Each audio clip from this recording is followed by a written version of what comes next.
welcome to the fourth act where the story and the conflict continues. I'm Alex. And I'm Phil. And we're a brand new movie reviewing channel. I agree. Yep. And today we are doing number 4 of 8 in a series of Oscar-worthy films that are nominated for Best Picture. For this act, we are doing A Star is Born, directed and starring Bradley Cooper and starring Lady Gaga. Correctamundo. This is the 2018 review, though, not the 1937, 54, 76 film that we're reviewing today. Just to clarify. Now, if you have not watched this before, let me set the ground rules for how we do Set this. them. I'm going to set them so good, Phil. Here are the ground rules. We've each established some thoughts about the movie, reactions, just the most prominent thoughts we had walking away, and we're gonna go through them one at a time. And if the other person agrees with our thought, then we can move on. But if they disagree, we're gonna fight for a while. We're gonna fight in song. No, I'm just kidding. No, we're not gonna do that. And as usual, we're talking spoilers. Yes, we are. It's just And let me spoiler reviews. kick it off for now. But realistically, if you haven't seen this film, you've had 4 chances to see it. It's been around for almost 90 years. The story's been around for 90 years. You should have seen one version at least.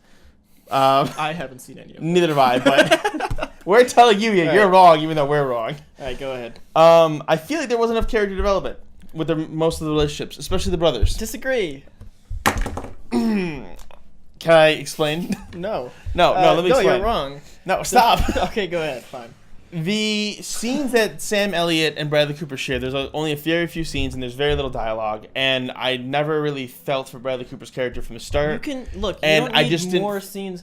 If there are 3 scenes and they are well acted and directed and powerful scenes, then that should be all you need. I think the only powerful scene was at the very end when Bradley Cooper's getting driven home by his brother, and he gets out of the car and he's like, "What was the line?"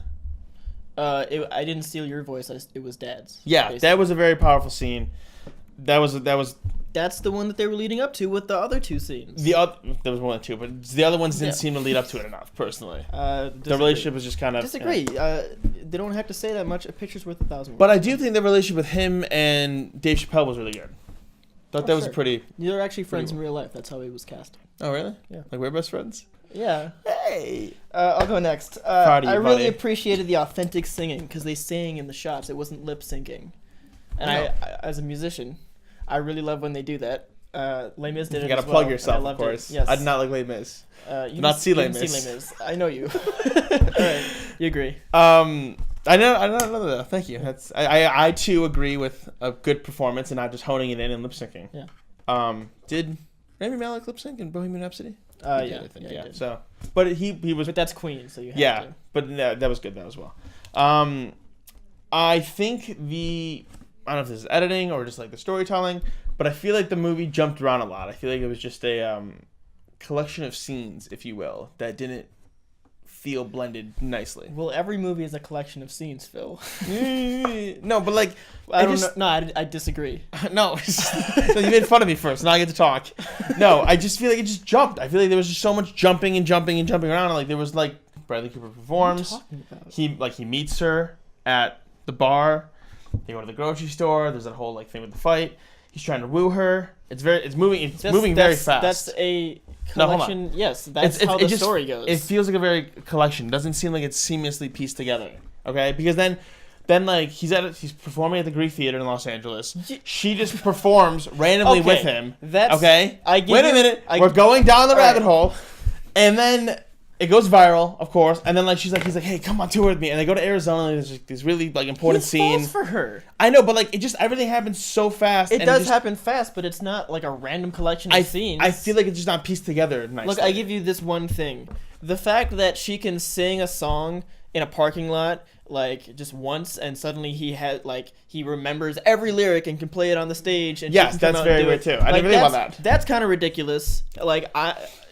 That is utterly ridiculous. I just feel like it was the piecing together. But I wouldn't call it bad editing or a bad just. I'm not saying bad editing. No. That's I exactly love said. editors. You don't say this. You said it was bad editing. I said it. I felt like it was poor. I just didn't feel like it was a very flawless transition from scenes, telling the story coherently. I just felt like I was watching bits and pieces of it. It was a regularly edited collection of scenes that tells a story that maybe moves a little bit too fast, but I don't think you. I don't agree with you mostly. Just seems... Here's my second one.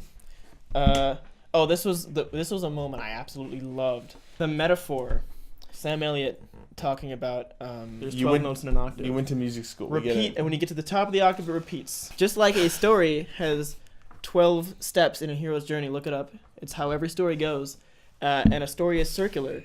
And that's so cool. As a musician and as someone who loves film, I never put those two things together before. Films are like a collection of notes in an octave in a musical scale, and I'm a musician. This guy just makes fun of me because I said collection of scenes. He's like, I never put together before. A movie is like a circle of a story. Oh my god! Every movie is a collection of scenes. You're right. Okay, That's not a bad thing. I did not know about the octaves All right, either. got That's it. pretty interesting. Well, I don't know why you're teaching me so much in this review. But I'm gonna school you one day. Don't worry. But talking about jumping off the Lady Gaga and the octaves and stuff, I liked how Lady Gaga was worried about losing her identity, but I didn't think when it started happening and she lost herself, I didn't feel like she fought enough for it for me. She's very complacent. I agree. I actually felt the same way. I felt like Bradley Cooper was kind of the one that had the problem with it when she started changing her hair and the dance moves. Yeah, she just kind of was very just complacent. So. Yeah, I agree. Yeah. Wow. Here's a big one for me. I didn't feel like I was connected to these characters enough to tear up. Oh, I'm gonna steal your idea. I don't know. I wanted to. I just couldn't. No, I have a whole thing about this, actually. I thought it was all there, and I just wasn't invested. I have a whole thing that we were going to skip, but I'm going to say it. I was very torn on Bradley Cooper's performance. I think he played a drunk very well, but it was annoying to watch him, and I could barely understand him. But I guess that goes back to him playing a drunk well, right? I thought he did fine. But I only started to care about him when he came back from rehab. Took me like an hour and a half to start really caring about him. The scene, okay. This is something I was so ready to get, like, I'm like, all right, I'm going to cry here. And he's like, the full weight of everything on his shoulders, and he's breaking down and saying, I'm sorry. And then it cuts to a wide shot. Yeah. And there's the one person sitting in the room with them. Awkwardly. Like a foot away. Mm-hmm. What, doing your homework or something? Yeah, I don't know. It was very misplaced. It took me out of it when I was laughing. Just starting to get into it. But I only felt like I really felt for him kind of when he wasn't talking, when like Lady Gaga's manager or his wife's manager was telling him like, you're the reason why you're the reason why Allie's not being successful, blah blah, you're holding her back. And like he doesn't talk, he just kind of just acts with his emotion. Like he's really bothered by it, and that's what sends him in this downward spiral, which leads to suicide. It was hard to watch, yeah. That's when it really got me, the last half hour. Maybe that's why people like left this movie crying so much, because the last half hour really could get you. Yeah, I don't know. I've heard so many people say they cried all the way through this movie. I didn't get. I'm sorry. I hope you had. The thing that got me was when he hung himself in the garage and the dog was barking, and then cut to Lady Gaga performing. The dog hurts. And she like you didn't know what's going on. That was Bradley Cooper's dog as well. Wow, did not know that either. What a good dog. Here's a few rattle off points. Cute dog. If that wasn't Bradley Cooper, it would be very creepy. There were too many F-bombs. Maybe that's just my parents talking because they can't handle more than like one. Give them a shout out. Hey, mom and dad. Hey, I don't know you, but I felt like when they're mad, it's like let's just throw a F-bomb in every sentence. Yeah, I feel like I've never been distracted by that before. Didn't need it as much. Last one, 10 years ago, I never thought I'd respect Lady Gaga this much. Wait, what, you said Bradley Cooper? If it wasn't Bradley Cooper, it'd be creepy? Yeah. I mean, he just appears in like we all love Bradley Cooper. He's a good-looking guy. When he touched it, that'd be super weird if it was like Bobby Moynihan. I'm sorry, Bobby. Okay. Focusing on one collection of scene there. Anyways, we're not cutting that out. I can't wait if we become successful and we have Bobby Moynihan guest star. I don't know why I said that. We're derailing like a train. My points. Focus. We'll wait for him. Go ahead. Go. The father and son line with Sam Elliott. He's like, we could have been a father and son duo. That was really funny. Spit take. Nope. Missed an opportunity.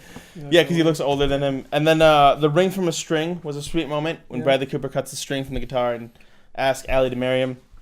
And this could be my favorite cinematic universe. What? It's 4 films. We're 4 films in. This is almost a century of a story. All right. This is going on longer than James Bond. But anyways, I digress. Star is Born in the cinematic universe. Tell them the spiel. If you like this video, please like and subscribe. Or Check out our channel. Literally do. And tomorrow we are reviewing The Favorite. We are now over the hill with our series. That'll be episode 5. It'll just be going downhill from here if it hasn't already. And please let us know in the comments below if you cried at this movie. Or anything else. I don't know why he focused on that, but bye. Comment. Bye. Adios.